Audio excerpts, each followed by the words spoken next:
अस्सलामु अलैकुम वरहमतुल्लाहि वबरकातुहू। मोहतरम भाइयों, बुज़ुर्गों, दोस्तों, अल्लाह की ज़ात से मैं ये उम्मीद करता हूँ आप तमाम लोग बख़ैर होंगे, बाफ़ियत होंगे और अल्लाह के फ़ज़ल से, करम से, उसके एहसान से देखो अल्हम्दुलिल्लाह आप तमाम लोगों के सामने बख़ैर व आफ़ियत बैठा हुआ हूँ। यूएई के सफ़र से मेरी वापसी हो चुकी है अल्हम्दुलिल्लाह, और इस सफ़र का सबसे बड़ा जो अचीवमेंट रहा वो ये कि गल्फ़ कोऑपरेशन काउंसिल, जिसे जीसीसी कहते हैं, ये 6 मुल्कों का मजमुआ है। UAE, Oman, Bahrain, क़तर, Kuwait, Saudi Arabia. उनकी तरफ से मुझे जो है ये एज़ाज़ दिया गया, ये मेडल मुझे मिला है अल्हम्दुलिल्लाह। मैं समझता हूँ मेरे लिए ये मेरे सफ़र का सबसे बड़ा अचीवमेंट है। और माशाअल्लाह और भी बहुत सारे जो जीसीसी है उसके साथ में काम करने के जो है मेरे सामने उन लोगों ने प्रपोज़ल रखे हैं। इंशाअल्लाह हम आगे चल के फ्यूचर में उनके साथ काम भी करने वाले हैं। तो ये हमारे लिए एक बहुत बड़ा अचीवमेंट रहा। ये उनकी तरफ से जो मेडल और एज़ाज़ और इनाम जो है हमको दिया गया। अब उसके बाद हम आते हैं हमारे टॉपिक पर कि अल्हम्दुलिल्लाह मेरी वापसी हो चुकी है। और सबसे बड़ा यानी एक पेंडिंग काम जो रह गया था वो ये कि जितने लोगों ने हमारे लिंक पे क्लिक करके अकाउंट ओपन किए हैं उन तमाम लोगों को हमारे ब्रॉडकास्टिंग में ऐड करना। तो देखो असल में सफ़र की जो शुरुआत हुई मेरी वो हुई गुजरात से। मेरा यूएई का सफ़र पहले से तयशुदा था। तकरीबन 2-3 महीने पहले जो है मेरे टिकट्स बन चुके थे, वीज़ा वगैरह सब कुछ आ चुका था।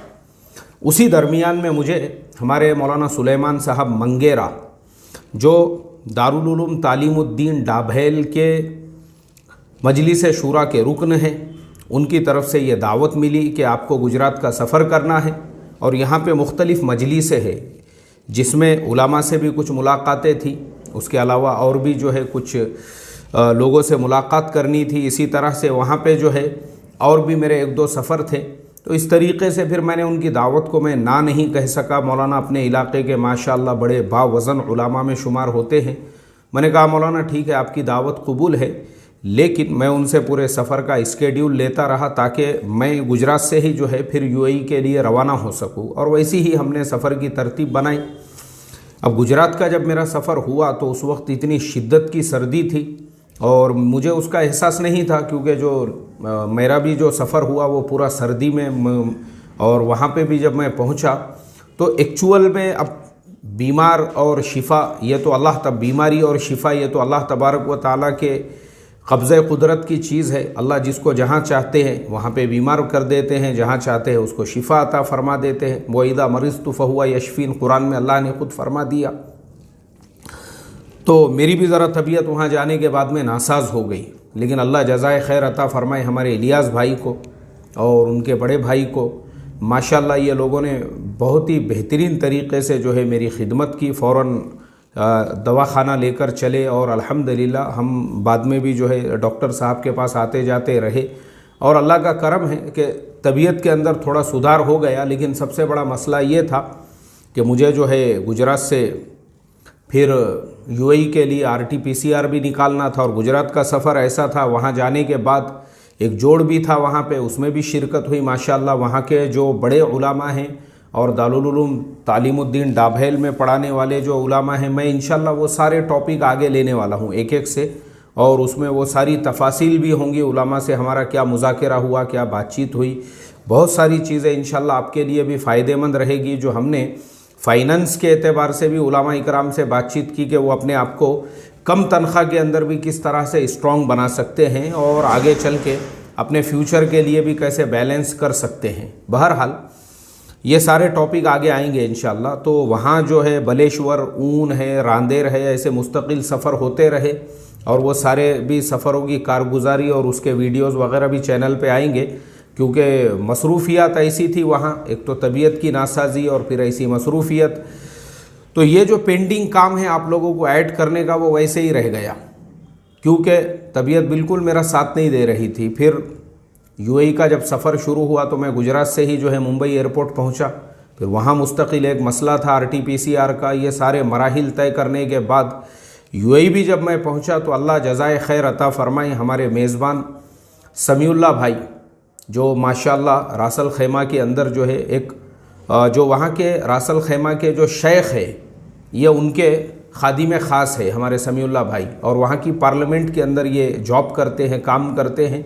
बिल्कुल जो वहाँ के जो सुल्तान हैं उनके एकदम करीबी है वो, तो उनका मैं मेहमान था माशाल्लाह। उन्होंने और उनके बेटे अब्दुल क़य्यूम भाई हमारे शागिर्द होते हैं। हाफिज़ अबू ज़र साहब उनकी हाफिज़ साहब की नानी, ये तमाम लोगों ने भी मेरी इतनी खिदमत की वहाँ पे जिसको बयान करने के लिए अभी मेरे पास अल्फाज नहीं हैं। हाफिज़ अबू ज़र साहब मुझे वहाँ पे भी दवा के लिए लेकर चले, रासल खैमा में भी, वहाँ भी मुझे दवा वगैरह लेनी पड़ी क्योंकि तबीयत जो है उसके अंदर जो है पूरी बशाशत नहीं पैदा हो रही थी। खांसी जो है मुस्तकिल थी और उसके अलावा बुखार भी जो है वो उतार चढ़ाव जिसे कहते हैं, कभी बुखार आ रहा है कभी जा रहा है, इस तरीक़े से तबीयत में। तो वहाँ भी इसीलिए जो है मैं आप लोगों को तमाम मैसेजेस पेंडिंग रहे, मैं किसी को रिप्लाई भी नहीं दे सका और ना ही किसी को ऐड कर सका। खैर वहाँ जाने के बाद फिर थोड़ा तबीयत के अंदर जो है अल्हम्दुलिल्लाह बशाशत पैदा हुई, खांसी जो है थोड़ा कम हो गई और थोड़ा इफ़ाक़ा हुआ माशाअल्लाह। तो फिर उसके बाद में अब जो है पूरा वो सफ़र था हमारा कामयाब तरीक़े से। तो तमाम लोग ख़ास तौर पे हमारे जैसे मैंने बताया समीउल्लाह भाई, अब्दुल क़य्यूम भाई, हाफिज़ अबू ज़र साहब और उनके नानी, ये तमाम लोगों को अल्लाह जज़ाए खैर अता फ़रमाए। इसी तरह से हमारे तमीम भाई माशाल्लाह जो पूरे मुस्तकिल सफ़र में मैं जब भी बोलता वो अपनी कार लेके आ जाते और फिर जहाँ हमको जाना होता, शारजा है, अजमान है, और जहाँ के भी सफ़र करने पड़े माशाल्लाह तमीम भाई, हालांकि वो ख़ुद भी एक बड़ी कंपनी में बड़ी पोस्ट के ऊपर काम करते हैं, लेकिन उसके बावजूद वो 12 बजे तक अपना काम निपटा लेते थे आधे दिन में, और यानी सुबह में जल्दी से उनकी शिफ्ट शुरू होती थी, आधे दिन में ही वो फारिग होते थे।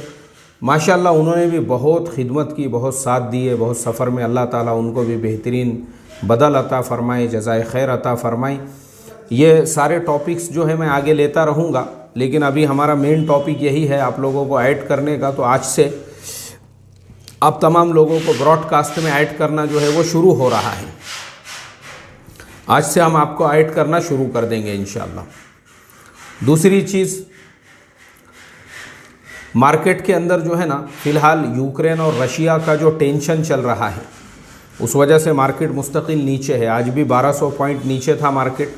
तो मार्केट का आगे का भी फ्यूचर जो है ना, जब तक ये रशिया और यूक्रेन का मसला हल नहीं होता, अब ऐसे टाइम पे हमारे लिए करने का काम ये है कि हम मार्केट के ऊपर वॉच रखें, नज़र रखें, और जो शेयर्स जो है ना जो फंडामेंटली स्ट्रॉन्ग, जिस पे मैंने दुबई में ही एक वीडियो डाला था, फंडामेंटल स्ट्रॉन्ग किसे कहते हैं, वैसे जो शेयर्स हैं वैसे शेयर्स को आप बाय करें, इंशाल्लाह फ़ायदा होगा आपको। तो उस पर नज़र रखें। अब जैसे मैंने आज देखा विप्रो का शेयर 540 रुपये जो है वो उसका लो है आज का, 710 रुपये से 540 तक वो आया हुआ है। तो ये सारे शेयर्स जो है फंडामेंटली स्ट्रॉन्ग होते हैं, लेकिन इस तरह से मार्केट में कोई ख़बरें आ जाती है तो उसकी वजह से ये नीचे जाते हैं। तो ये हमारे लिए एक अपॉर्चुनिटी और मौका होता है उनको बाय करने का। तो ऐसे टाइम पे हमने जो है ना ऐसे शेयर्स को बाय कर लेना चाहिए, ऐसे शेयर्स को अपने पोर्टफोलियो में ले लेना चाहिए। जो इन्वेस्टर्स है उनके लिए बेहतरीन अपॉर्चुनिटी होती है ये, और जो हमारे ट्रेडर्स भी है, मैं इस पे अलग से वीडियो बनाऊंगा कि ट्रेडर और इन्वेस्टर्स ये हालात के अंदर आप क्या कर सकते हैं। तो इसके लिए आप थोड़ा सा इंतज़ार कीजिए, वो वीडियो भी आ जाएगा। और पहला काम, तमाम लोग जिनकी भी रिक्वेस्ट हमारे पास पेंडिंग है, आज से मैं उनको जो है ऐड करना शुरू कर रहा हूँ, ठीक है। चलिए, और ऐड मतलब ये है कि वो कोई ग्रुप नहीं है, हम आपको पर्सनली मैसेज भेजते रहेंगे मार्केट के बारे में, जो इन्फॉर्मेशन है, जो एक्सपर्ट्स की राय है और जो ख़बरें वगैरह चल रही है। अस्सलामु अलैकुम वरहमतुल्लाहि वबरकातुहू।